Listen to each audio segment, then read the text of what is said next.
official language of Afghanistan now has its first ever Chinese dictionary thanks to a linguist in Beijing.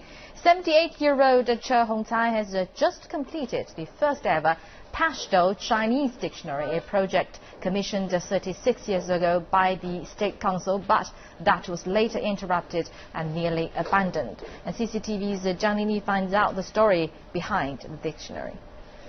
A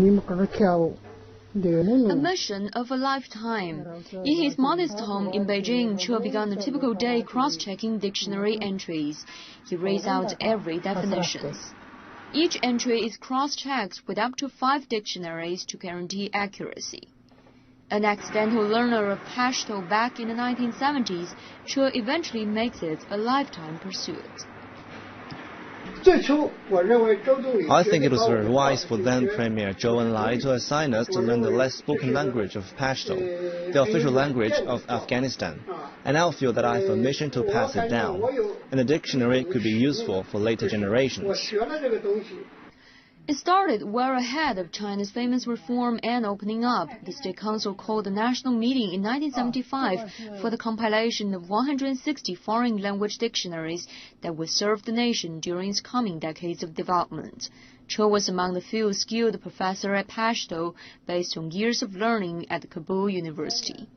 In 1978, Che was contacted by the commercial press entrusted with compiling the dictionary. The project was forcibly interrupted when Che was assigned to work in radio as a diplomat and back as a university professor. During my years in Pakistan, I was able to get access to Afghan radio and TV to refresh my language skills. I also worked in Pashto. This experience has been useful.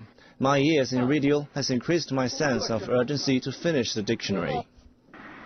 Che persevered. In 2008, Che resumed what was left in the 1980s. At over 70 years of age, Che began to work on the computer for many hours a day.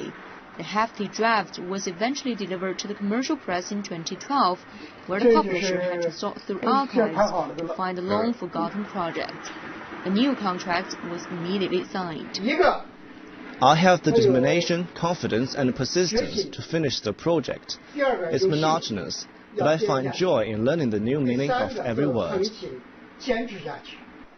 Piles of index cards containing Chinese and Pashto terms sit in Che's study today.